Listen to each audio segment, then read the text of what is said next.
Terima kasih saudara, Anda masih di Sapa Bali Pagi Ruang Psikologi dan Nitya masih dengan Bunda Agus ya. Kita masih akan berbicara tentang Merdeka Belajar Anak Bahagia, Bunda.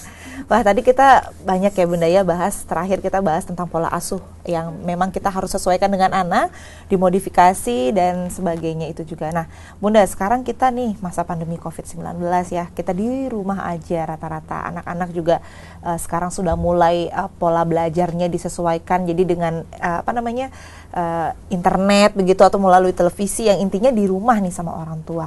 Jadi orang tua nambah beban nih, nambah tugas nih Bunda. Dari yang kerja sekarang harus ngurus anak. Berarti kan itu ada sebuah perubahan. Nah, mungkin nggak Bunda, anak-anak sekarang yang sedang di rumah aja ini bosan gitu? Atau bosan belajar pada anak itu sebenarnya wajar nggak sih Bunda? Dari kita dari sana dulu deh. Iya, kalau kita ngomongin bosan pada seorang anak, hal yang wajar. Hal yang wajar.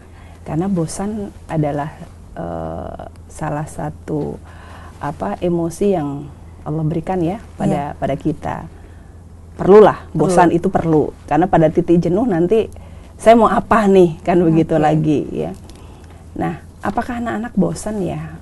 Yang hari-harinya dia di sekolah, terus kemudian saat ini harus di rumah dan sebagainya. Ya, artinya kan rutinitasnya berubah.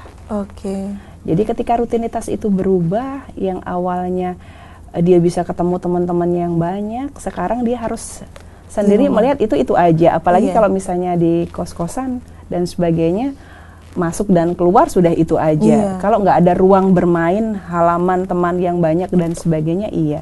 Tetapi ketika mereka punya ruang yang menggantikan sekolah ini ya, yang hilang, yang dirasakan, titik jenuh itu bisa jadi tergantikan. Artinya sebenarnya bukan bosannya itu karena apa? Karena tidak ada kegiatankah? Atau karena rutinitaskah yang sama, yang monoton itu tadi, tidak ada kreativitas dalam kehidupan sehari-harinya.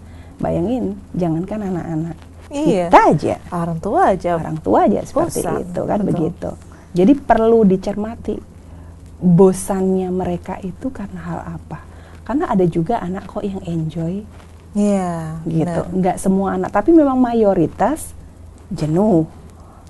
Karena hari-harinya akhirnya yang di rumah dia kapal pecah ya, antara emak dan anak. Belum lagi nanti dimarah emak. Belum tugas-tugas yang belum terselesaikan, yang harus ini dikumpulkan lah, diapakan lah itu. Jadi seperti itu. Jadi kalau ngomongin bosan ya ada lah. Nah, balik lagi, kita mau ngapain rasa bosan yang ada pada diri anak dan rasa bosan yang ada pada diri orang tua yang hari-harinya biasanya dia harus belajar dengan ibu guru dan bapak gurunya. Sekarang tugas orang tua di rumah adalah mendampingi mereka belajar.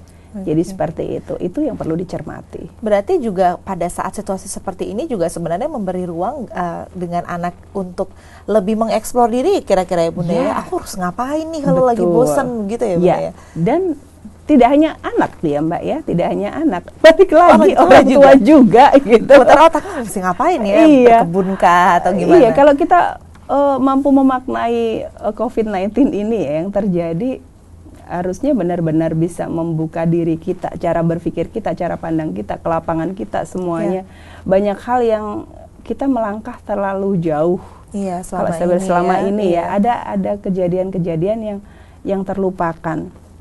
Dari COVID ini akhirnya kita berkumpul sama keluarga. Yang dulunya mungkin ayah bundanya sibuk ya. Saya juga begitu ya. Dulu ya. Seperti itu. Yang akhirnya kita bisa ngumpul bareng dan sebagainya, bisa ngobrol bareng dan sebagainya gitu ya. Ada balik lagi, mau atau tidak. Jadi pilihannya adalah menghadapi atau menghindari. Menghadapi atau menghindari untuk melakukan itu gitu ya Bunda ya. Betul. Dan sekarang juga mau nggak mau nih orang tua karena lebih banyak waktu di rumah ya mau tidak mau dia harus bisa menyesuaikan dengan anaknya gitu. Anaknya bosan atau orang tuanya bosan supaya tidak terjadi cekcok atau seperti apa Bunda. Berarti memang sekarang tuh juga rawan ya Bunda ya untuk orang tua dan anak itu malah justru merasa kayak burn out gitu di rumah. Aduh ngapain sih kita lama banget nih di rumah aja gitu. Berarti ada banyak faktor ketika anak itu bisa menjadi bosan belajar ya Bunda ya? Yap, sangat banyak sekali faktornya gitu loh ya. Kalau kita ngomongin tadi Isa sampaikan, apalagi ini lumayan panjang. Iya, Dan tidak jelas juga sampai tidak kapan. jelas sampai kapan. Artinya yang kita tahu di 6 bulan ke depan hal ini kita harus alami semuanya. Jadi pilihannya adalah apakah para pemirsa ya bunda di rumah semuanya memilih untuk bahagia dalam arti yang sesungguhnya gitu ya. Kembali ke fitrah yang Tuhan berikan kepada kita, atau tetap stuck dalam kondisi yang ada meratapi bahwa aduh kapan sih COVID ini berakhir, kan seperti itu.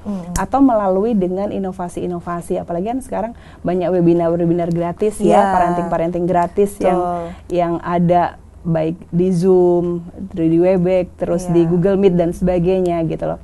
Jadi banyak hal ya tentang referensi apa yang bisa dilakukan dengan anak, begitu ya, betul. Dan kreativitas apa sebagai orang tua yang kita lakukan. Tapi kalau berbicara tentang melakukan aktivitas dengan anak nih Bunda, berarti sebenarnya kita bisa nggak sih membandingkan gitu Bunda, kira-kira pada saat menyampaikan sebuah pendidikan itu yang paling berperan itu guru sebenarnya atau orang tua Bunda? Balik lagi seperti yang saya sampaikan di awal, adalah tugas utama adalah orang tua. Guru adalah fasilitator, artinya yang menguatkan orang tua yang sudah dididik di rumah untuk dikuatkan dan dikembangkan lagi di sekolah. Jadi dasarnya dan pondasinya adalah orang tuanya. Jadi keberhasilan dalam pendidikan anak adalah keberhasilan bersama. Yang sangat-sangat berpengaruh adalah orang tua itu lagi. Dan jangan sampai berbeda begitu ya Bunda ya, antara guru dan orang tua. Betul, makanya kan ketika saat pandemi seperti ini, makanya perlulah saling memahami satu sama lain antara pihak sekolah maupun orang tua. Jadi kemarin itu sempat menjadi kegalauan bagi orang tua tentang bayar SPP dan sebagainya. Terus kemudian guru juga demikian. Ini gimana nih tugasnya orang tua dan sebagainya. Orang tua menganggap bahwa dari masa pandemi ini anak-anak libur, gitu. Jadi bukan bersekolah, kan begitu. Jadi banyak penyesuaian yang terjadi. Kita juga tidak bisa menyalahkan orang tua. Kita juga tidak bisa menyalahkan guru. Apalagi saya juga tergabung dalam forum pengelola sekolah dan sebagainya, gitu loh. Pengelola sekolah pun juga mikir gimana caranya, apakah dia akan PHK dan sebagainya.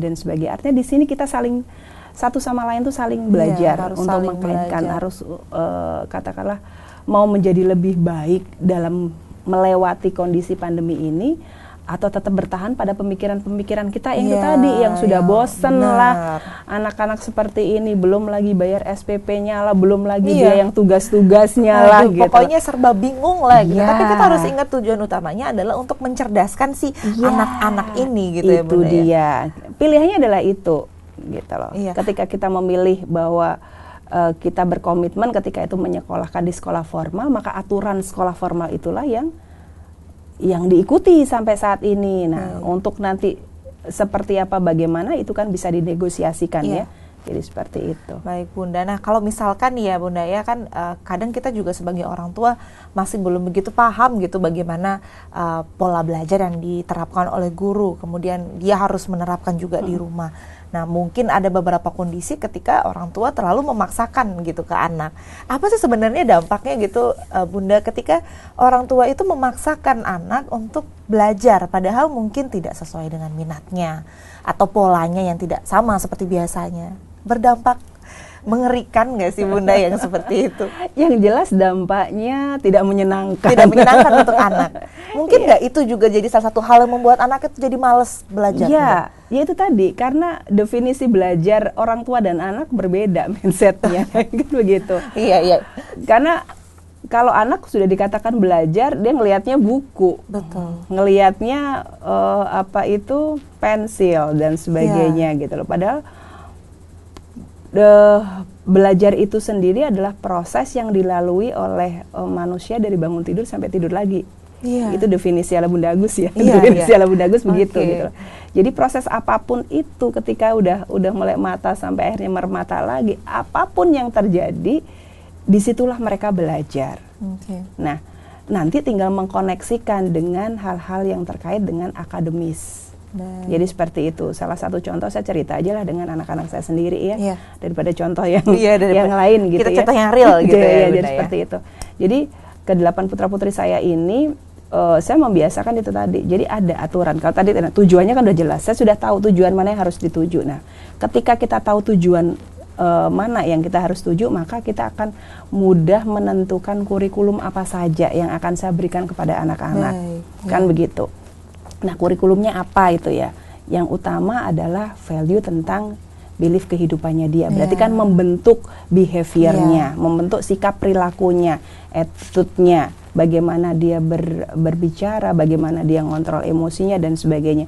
Itu menjadi value utama. Terus kemudian baru di akademisinya. Jadi akademisi itu menjadi poin kedua dalam keluarga saya dari tujuan mendidik anak tadi. Nah, tujuan pendidikannya kan mencerdaskan, kan benar itu sama semua mencerdaskan semuanya kan begitu. Nah, dari situ tadi akhirnya apa? Membuat aturan dan rule yang disepakati bersama. Karena akan apa? Membentuk pola pembiasaan. Iya. Gitu loh. Apa kebiasaannya? Ya udah, kalau di dalam keluarga saya bangun subuh itu dari usia yang paling rendah 5 tahun sampai yang gede ya sama aturannya begitu. Nah, kalau misalnya tidak, yang terjadi konsekuensinya apa? ABC yang tadi yang saya sampaikan, ada antecedent behavior, konsekuensinya itu seperti apa.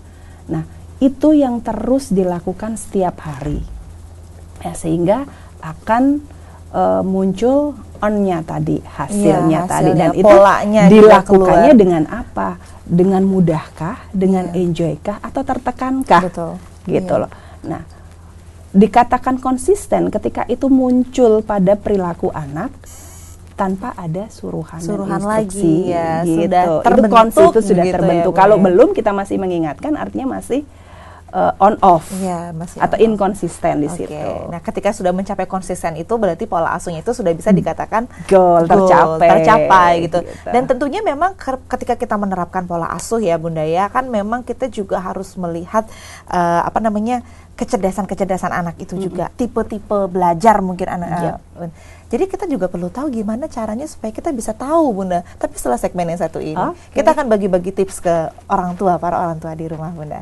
Saudara, setelah ini kita masih akan membicarakan tentang tema kita hari ini, yaitu Merdeka Belajar Anak Bahagia. Tapi setelah yang satu ini, untuk itu jangan kemana-mana, tetap di Sapa Bali Pagi Ruang Psikologi.